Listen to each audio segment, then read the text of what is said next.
It's your boy Jody Joe. What's good? I'm here, man, and I'm outside the theater. Just got finished seeing Saw X.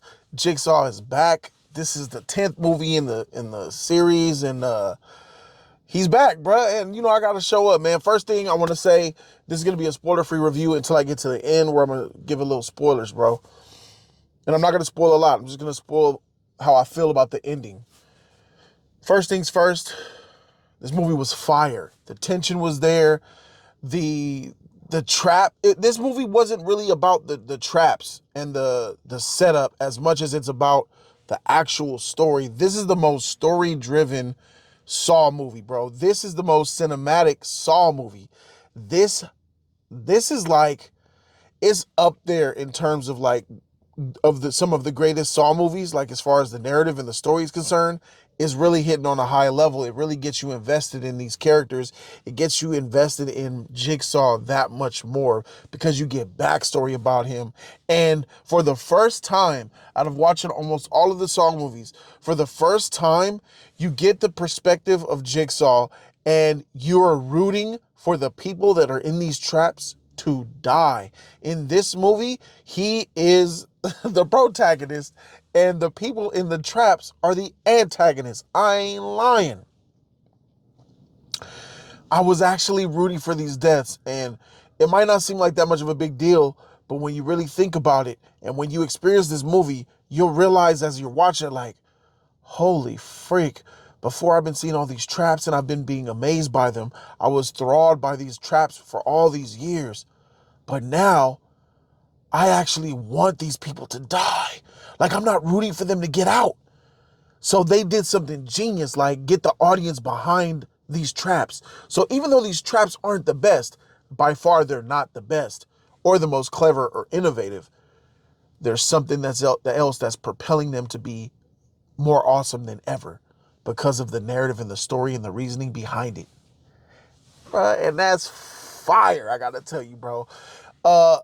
So I he's back. He's, as you guys know, he was sick with cancer, and he meets up with this doctor who's trying to, who this medicine company who says that they can help save his life, and he goes to the doctor to get his life prolonged so the Jigsaw name can live on, bro. So I'm like, dang, that's fire. That's what's up. But some things happened throughout the course of this story, which twisted some things up and made some moves and makes a move change. And then the story develops into something completely different. But that's what the intent of the movie is. And I feel like I like the actor a lot, bro. I remember first time seeing him was in Seinfeld, bro. He played the record store owner where Newman and Kramer were taking their old records to sell at the record shop, and he was the guy who was buying the records, the used records. And then he was like, oh, okay. He was looking at the stack of records, giving an adjustment. He was like, I'll give you $7 for them. $7? Yeah, you got Al Jolts in here, Bram Bonner sings the Cabana Blues. Come on. You're ripping us off. Yeah? Well, come with some good records, and then I'll give you more money. So he was basically a scammer in the Seinfeld episode. And now that I remember, that nigga was old then. In 1996, it's 2023. He still looked old. Bro, 30 years ago, he looked old. And he looks old today. That fool is old as shit in this movie, bro. God damn. Anyway, there's a bum outside, man. It's okay. She pulled a whole liter of soda out of a... So yeah, he's old, man, but he's really talented. I like his voice. I like his style. Every time I see him in a movie, he's dope. So it's crazy to see, like, he's literally old. Like, he looks like a 90-year-old man. I don't know how old he is, but I hope he lives a long and fruitful life, bro. But what I'm saying is we might not see him in a movie again, like in real life. So I was just thinking that when I saw, like, oh man, dude's really old, bro. But they throw things in this movie that makes you like captivated, right? Like I'm watching this thing and I'm like, obviously it's a Saw movie, so I'm really invested. And it wasn't really just about the traps. Like previous Saw movies, it's about the traps and how people are gonna get trapped and all that. This movie is setting it up narratively like a film. And it's just like it's a horror movie that has traps in them. A horror movie that got traps in them. And you're rooting for the bad guy. And I don't really have that much of a perspective dealing with movies. Like most movies are good guy wins, da da da da, bad guy loses, let's go off into the sunset. This is different, and I appreciate it for that. That amazing da na na da na na da da na na da na na, greatest score in a horror movie. I don't care. Bring that Michael Myers. That shit is nice. All that shit, yeah, for sure. Saw. Shit is hit. Go to your Spotify account, put in Saw 4, Saw 5, Saw 6, Saw. Listen to that soundtrack, bro. Shit lit. All right, so obviously this is spoiler free, so I'm not going to give anything away. But now I would like to talk about the ending of this movie. And this ending is very challenging for me. It was kind of trash. I ain't even going to lie. You know what? I'm not even going to spoil it. I'm not even going to spoil it. No spoilers at all. This ending is whack. I'm going to keep it a buck. This ending is whack, bro. This ending was Game of Thrones Season 8. Absolutely unforgivable. Like, I understand, shout out to BG4 who let me know, endings are hard.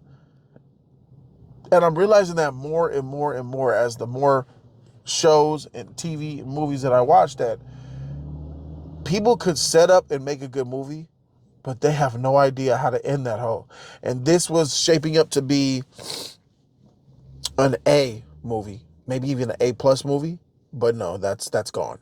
Because that's the last thing that the people that are in the theater are walking away from. The last impression that you make on this is the ending. And I don't know why so many directors and writers in Hollywood, and listen, the writer strike is over and I'm glad that they're getting their money and all that, but I am 100% in support of AI taking out jobs, because you niggas in Hollywood, you guys write garbage.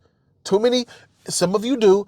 The ratio of writers who write fire content, original content, captivating content, compared to their counterparts and their colleagues who write filth and garbage. Like, I seen Captain Marvel's coming out soon. I got a trailer to Captain Marvel. That's going to be the first Marvel movie that I will not watch. I don't care if I have a channel, a review. I don't care about nothing. I'm not watching that show, that movie, because I know it's written garbage.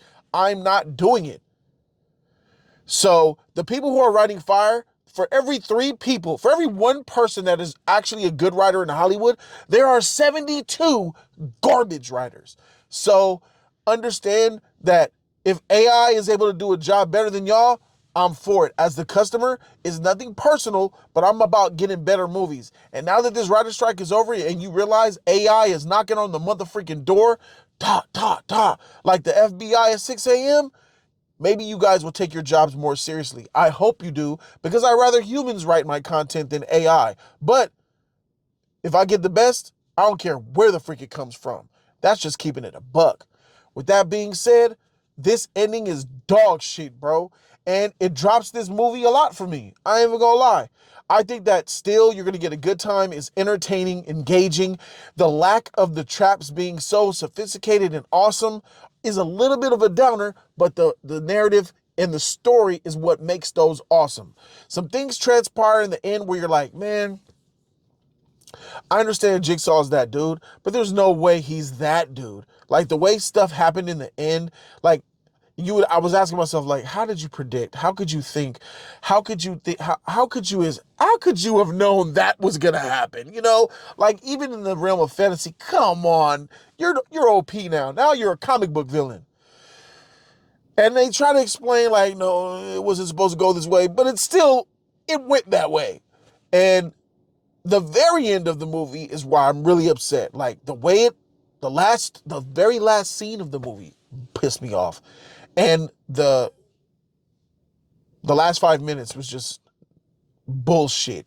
Left me very unsatisfied. This film satiated me very well till I got to the end. I was starving, bro. And I was left like, it was like, Good sex, no cum shot. That's what it was. Good sex, no cum shot. She had to go. Her baby woke up. Oh, what I gotta do? Sitting there, sad, bro. And that's what this is. With all that being said, I gotta give Saw X a B. That's my official review for Saw X. Could have been something really fire. You're gonna enjoy it for most of it, but that ending, whew, that ain't nice. I'm your boy Jody Joe, and I'm out. Deuces.